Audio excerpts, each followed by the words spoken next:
বন্ধুরা, আমি রেডি হয়ে গেছি প্রায়। এখন আমি যাব বাবা লোকনাথের জন্মদিনে। তো আপনারা ব্লগটা দেখতে থাকুন।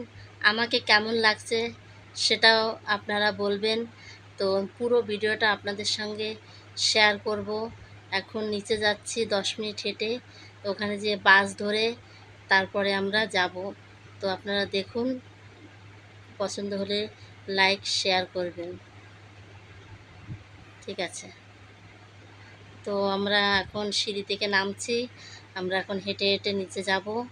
নিচ থেকে তারপরে ওখানে যেতে কমসে কম 15 মিনিট লাগবে। তো এখনও জানি না বাস পাবো কি অটোতে যেতে হবে। অনেকটা লেট হয়ে গেছে, তাই ভাবছি যে অটোতেই হয়তো যেতে হবে। তো সেটাও আপনাদের সঙ্গে শেয়ার করব। অটো পেয়ে গেছি, অটোতে চলে যাচ্ছি।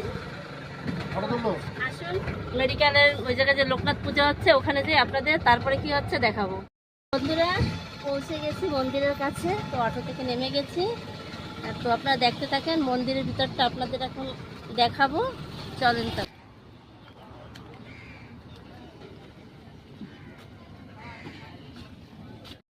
একটু সাইড দাও প্লিজ, সাইড দাও।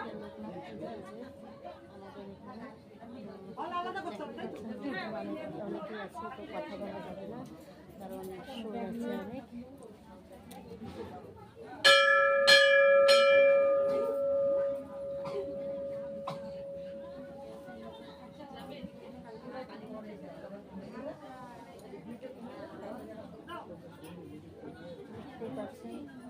লোকজন আছে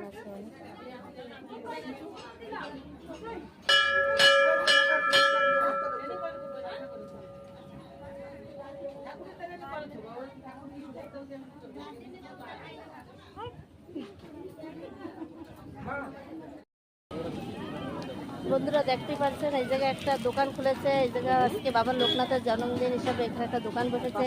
সবাই এখান থেকে মিষ্টি কেনাকাটা করছে। এই দুই দাদা বিক্রি করতেছে। আপনাদেরকে সারা ব্লগটা দেখাবো। চলেন এখন রান্নাবান্নার কাছে।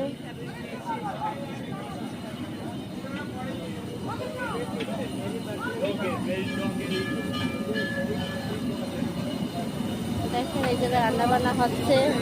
এই দাদারা রান্না করছে, খিচুড়ি হচ্ছে, সবজি হচ্ছে, সব কিছুর ব্যবস্থা এখানে আছে।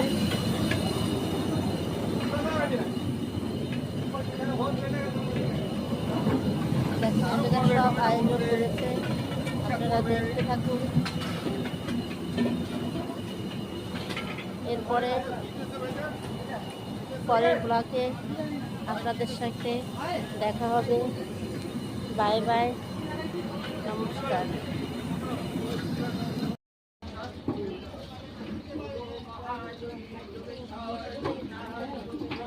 সবাই এই